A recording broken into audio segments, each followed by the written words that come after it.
Viva Culture, l'actualité des arts vue par l'association Maison de la Culture du Havre. Présentée par Isabelle. Viva Culture, l'émission de la culture dans toutes ses découvertes. Bonjour à tous. Au menu de Viva Culture cette semaine, mon entretien particulier et la rubrique de Catherine autour des livres. Et bien sûr, toujours les coups de cœur de BDlirium.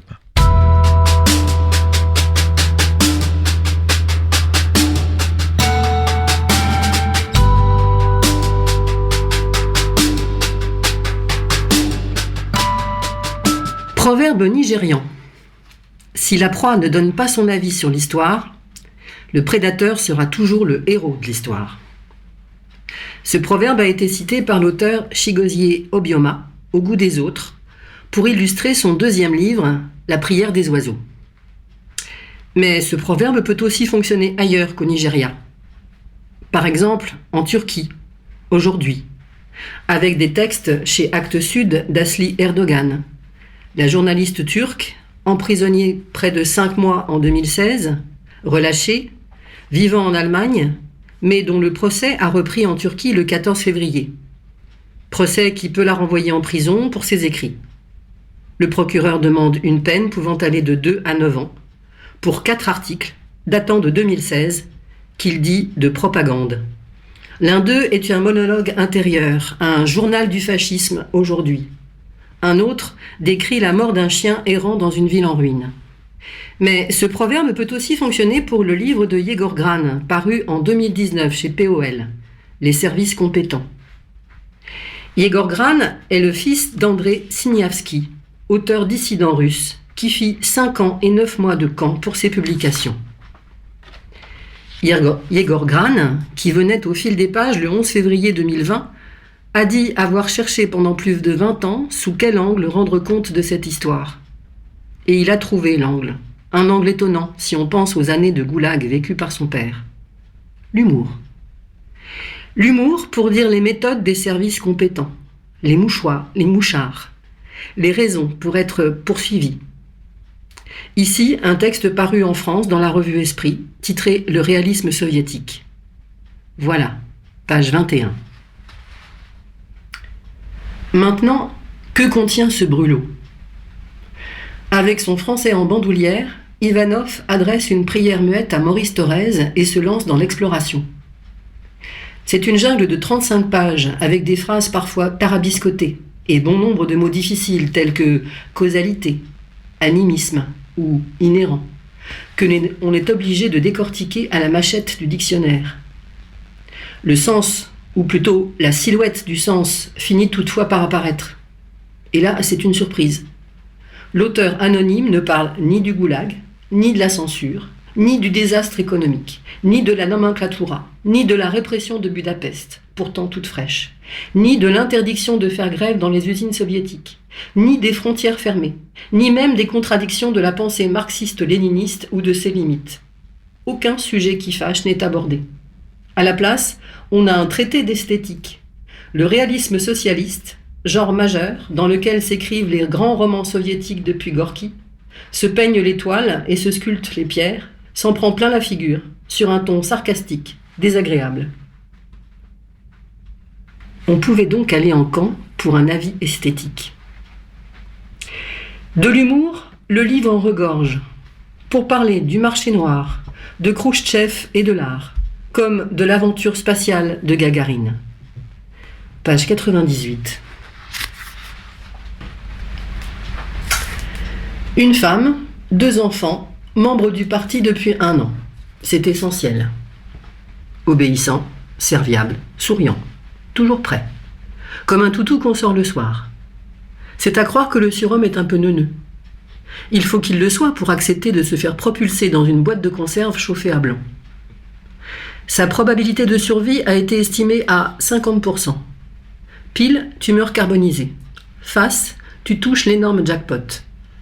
Y a-t-il pensé ? Non, bien sûr. L'appât du gain n'est pas le propos pour ce garçon simple. Il n'empêche. Le jackpot est encore plus grand que l'imagination. Une fois dissipée l'euphorie première, on se remet au travail. Les services compétents sont chargés d'exécuter une note classée secret défense. issu par le Conseil des ministres, intitulé « À propos de la récompense du camarade Gagarine pour avoir accompli de manière exemplaire une mission spéciale.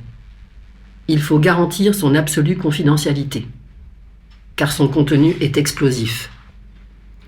La nation reconnaissante offre au premier homme de l'espace ce qu'elle a de plus beau, de plus rare. Une belle somme d'argent, 15 000 roubles. Un appartement de 4 pièces, tout équipé. Une automobile Volga. Un poste de télévision. Une station de radio de marque soviétique luxe avec tourne-disque incorporé. Un aspirateur. Ainsi qu'un équipement comme un trousseau de mariée constitué des biens suivants. Manteau demi-saison, 1 unité. Manteau léger d'été, 1 unité. Imperméable, 1 unité. Costume, 2 unités, un clair, un sombre. Chaussures, 2 paires, noir et clair. Chemise blanche, 6 unités.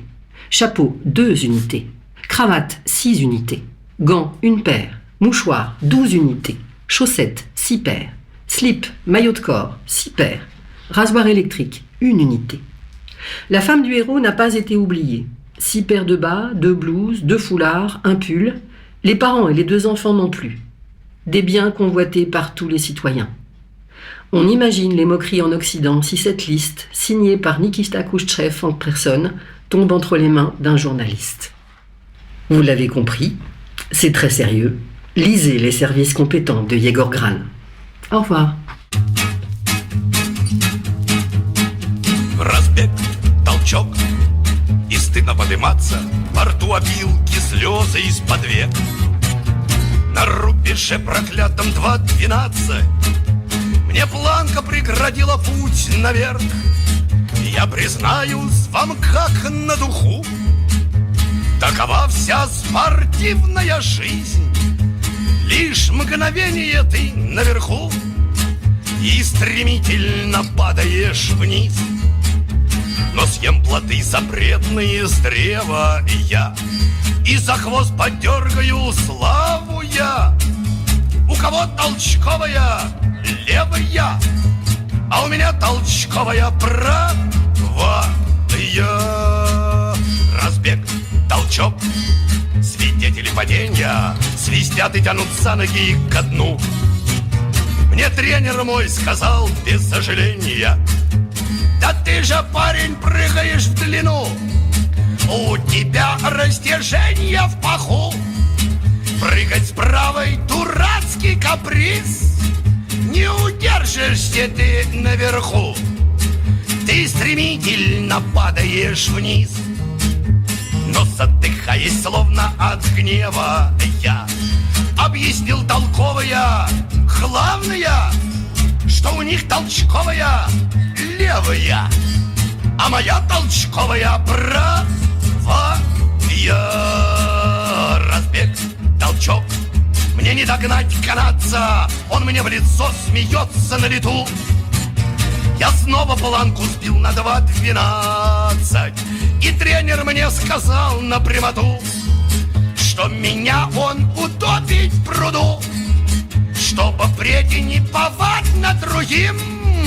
Если в раз сей же час не зайду я с неправильной правой ноги, но я лучше выпью зелье с отравою. Я над собою что-нибудь и сделаю, но свою неправую правую я не сменю на правую левую. Трибуны дружно начали смеяться, но пыл мой от насмешек не ослаб. Разбег, толчок, полет и 2:12 теперь уже мой пройденный этап. И пусть болит моя травма в паху, и пусть опрыгался до хромоты, но я все-таки был наверху, и меня не спихнуть с высоты. Так что съел плоды запретные с древа я, и поймал за хвост теперь славу я. Пусть у них толчковая левая, но моя толчковая правая.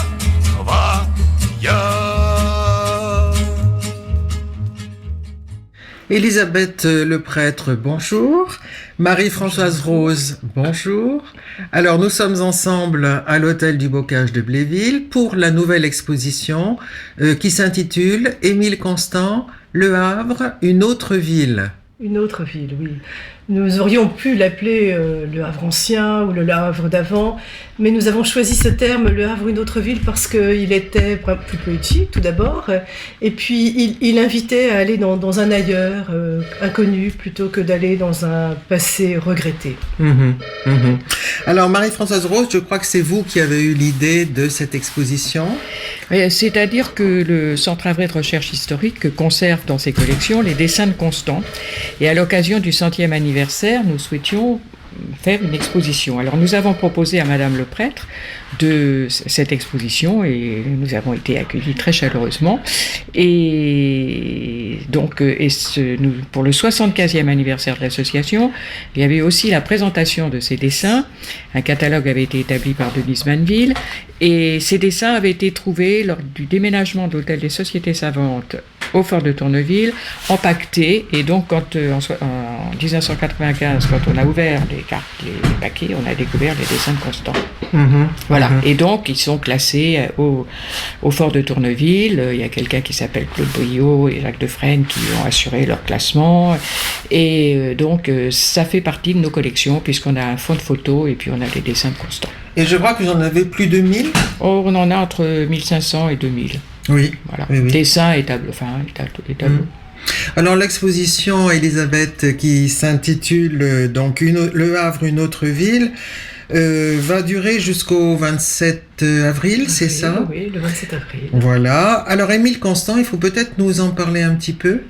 Alors... Émile Constant, Émile Constant, c'est inconnu. Oui, c'est inconnu. C'est vrai. Voilà, inconnu jusqu'à aujourd'hui, n'est-ce pas ? Parce qu'aujourd'hui, il est déjà connu de pas mal. Il a été un peu connu il y a 25 ans, comme Mademoiselle Rose disait, quand il y a eu une exposition. Mais notre devoir, c'est aujourd'hui d'avoir un nouveau regard sur ce peintre oublié. Un peintre qui est né dans un moment où une effervescence artistique,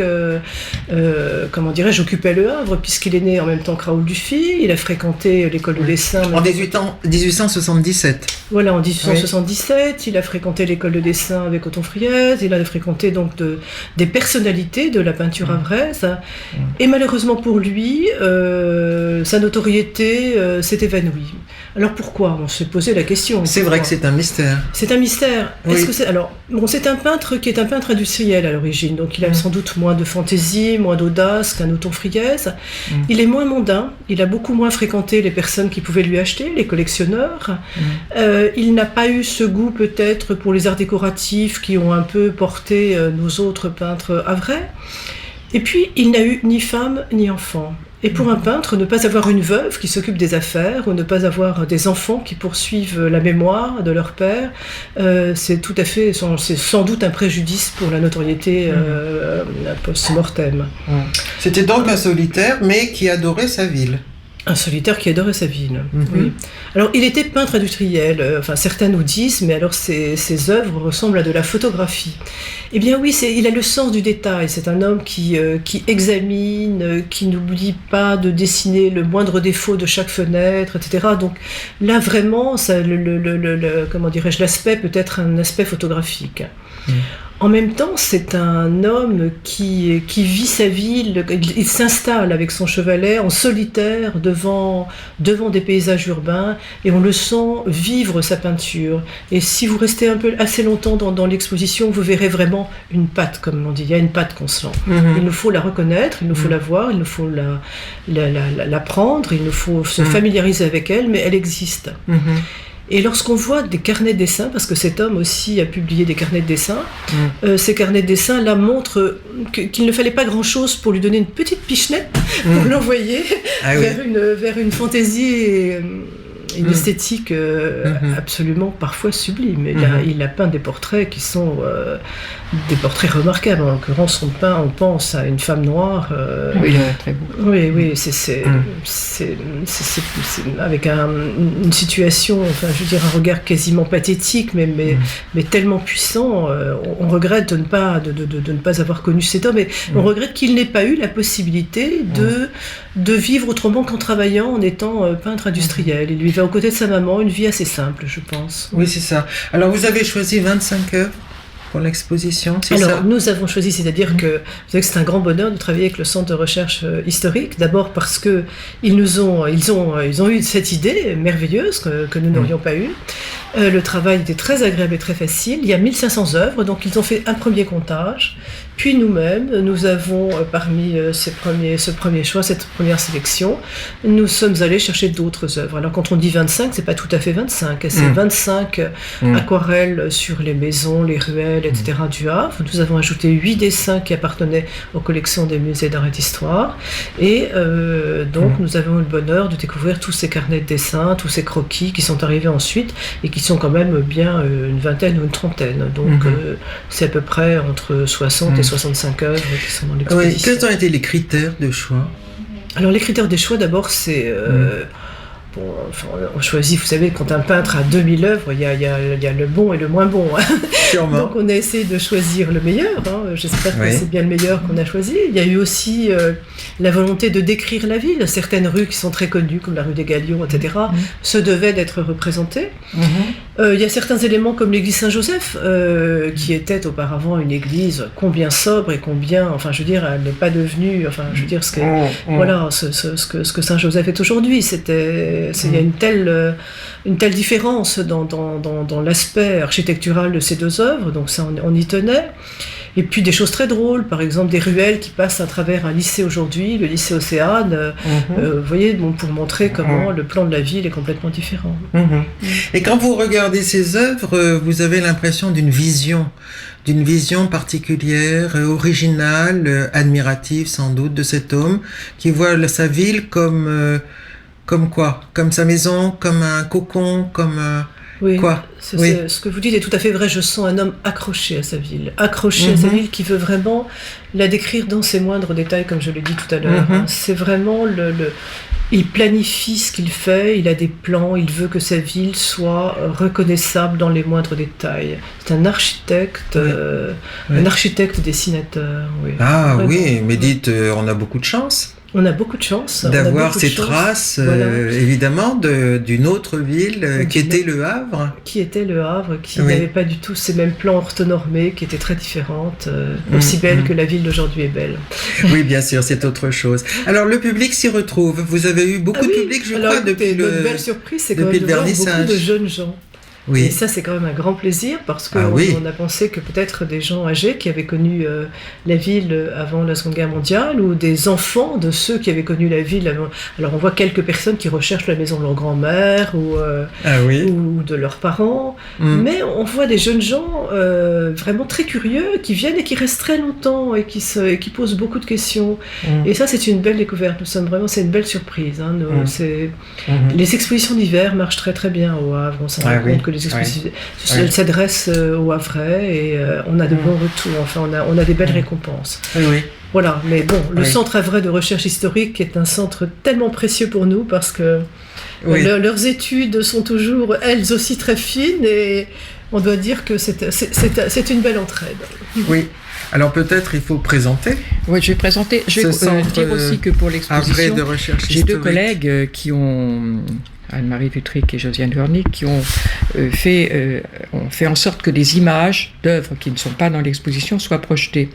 Donc ça donne un complément de l'œuvre de Constant. C'est tout à fait intéressant.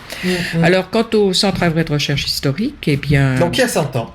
Il a 100 ans, alors au départ, il est issu de la Société havraise d'études diverses, et en 1920, certains membres ont voulu se spécialiser dans l'histoire du Havre et la défense du patrimoine, notamment l'abbaye de Graville.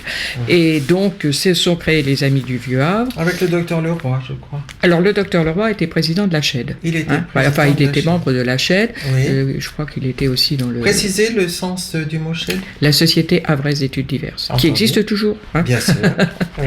Et puis les Amis du Vieux Havre, pendant la guerre ont joué un rôle important avec Georges Priet, mais la préservation de tout ce qui pouvait être préservé.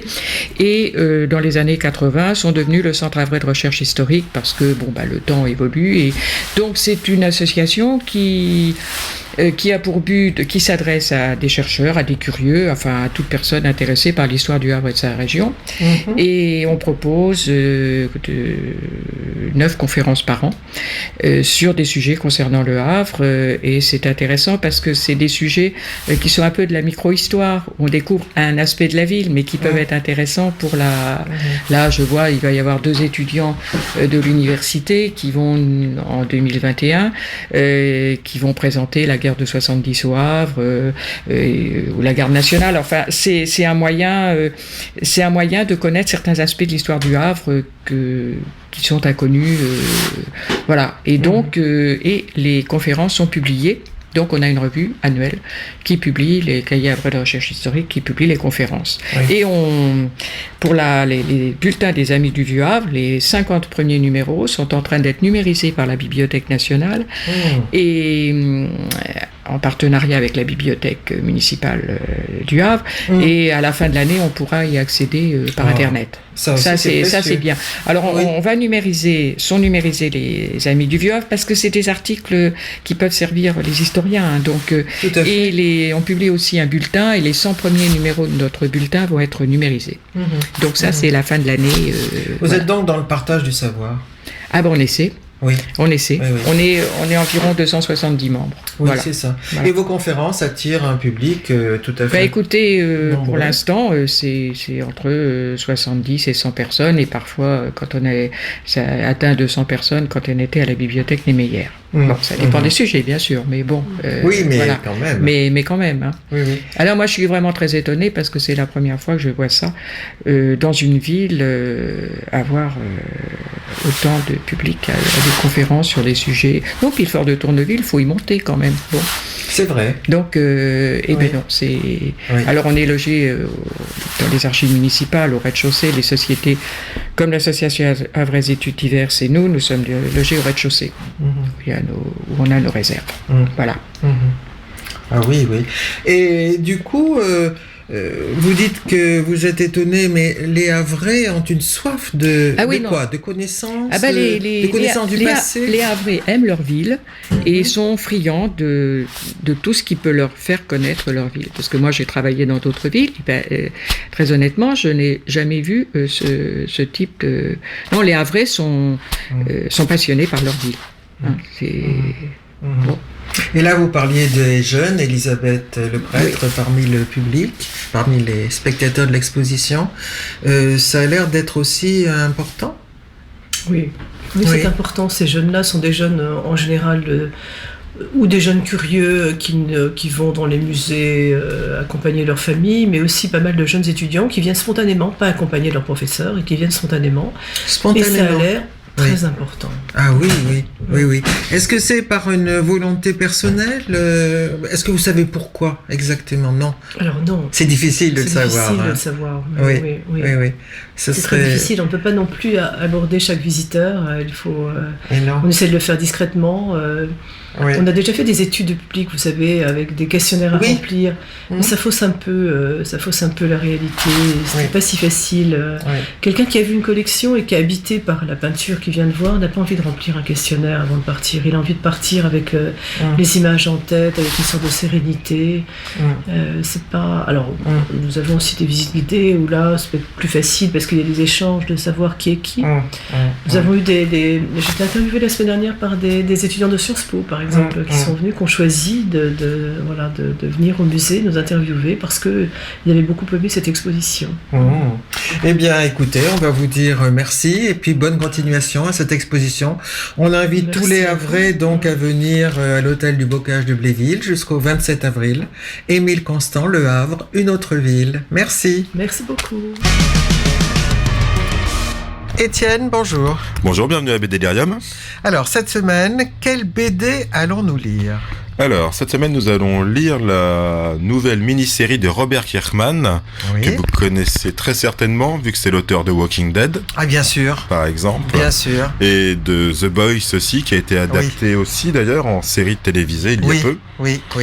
Donc là, Robert Kirkman va rendre, je dirais par ce titre, Die Die Die, un hommage à un autre grand auteur irlandais qui s'appelle Garth Ennis, qui est mon auteur favori, l'auteur de Preacher. Ah oui. Parce que là, il va être dans la violence, dans l'humour noir. D'accord, c'est brutal. C'est brutal, oui, le sang gicle, les balles fusent, tout y va. C'est vraiment un carnage incessant. C'est une histoire de zombies ? Pas du tout. Non, pas du tout. Là, en fait, on va suivre au sein du gouvernement américain, on va dire, il y a une sorte de bureau spécialisé qui va faire des missions interdites au FBI ou à la CIA, qui sont chargés d'éliminer. Ils engagent des assassins pour éliminer des personnages publics, des présidents et autres. Enfin, essayer de veiller à la paix du monde. La théorie du complot se vérifie. Se vérifie, avec bien sûr des trahisons à l'intérieur et autres. Enfin, entendez. Un jeu de... D'accord, c'est plutôt politique alors. C'est assez politique, oui. Oui, c'est ça. Avec une violence. Une violence et un humour noir décapant. Et un humour, oui, voilà. C'est ça. Oui. Eh bien, merci beaucoup, Étienne. Au revoir. Avant de vous souhaiter un bon dimanche et une bonne semaine, et vous donner rendez-vous pour dimanche prochain, 11h, dans Viva Culture, je voudrais vous rappeler la 22e édition du Printemps des Poètes, qui aura lieu du 7 au 23 mars 2020. La marraine en est Sandrine Bonner et le thème en est le courage. Alors le courage, il s'agit d'un vers de Corneille à la fin du Cid qui dit « Le cœur, l'espoir et le triomphe du temps quelque part à Séville. Espère en ton courage, espère en ma promesse ». Alors Sophie Nolot, qui en fait la présentation, nous dit qu'est-ce que le courage ? Le courage, c'est la vaillance d'outrepasser les règnes, les solitudes, les exils, les douleurs, les aurores et les disparitions. Alors elle cite Anna Akhmatova à l'hiver 1942 qui écrivait « Nos horloges sonnent l'heure du courage » et Prévert, de son côté, tordait le cou aux pensées toutes faites dans ses Adonides. Il écrivait « La guerre déclarée, j'ai pris mon courage à deux mains et je l'ai étranglé ». Alors, je ne suis pas sûr qu'on lise beaucoup de poésie aujourd'hui, mais je voudrais vous signaler la revue Poésie, une revue trimestrielle qui a été fondée par Michel Deguy en 1977. Je voudrais vous signaler Les Yeux d'Elsa, bouquinerie et café littéraire, qui tous les ans nous incite à lire et à écouter des poètes.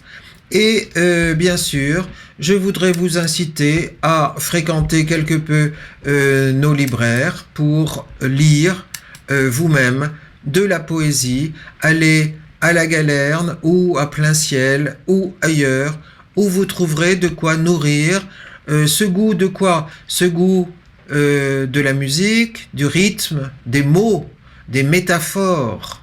Par exemple, un poème pour une visite, trouvé dans la revue Poésie. Lui, la nuit le chevauchait, il était revenu à soi, la blouse d'orphelin était son drapeau. Plus de course errante, la chevauchée, le redressait. C'est un extrait de Paul Celan. Viva Culture, c'est terminé pour aujourd'hui. Merci à tous de nous avoir suivis. Bonne semaine. Rendez-vous dimanche prochain à la même heure. Et merci à Mathieu pour la réalisation.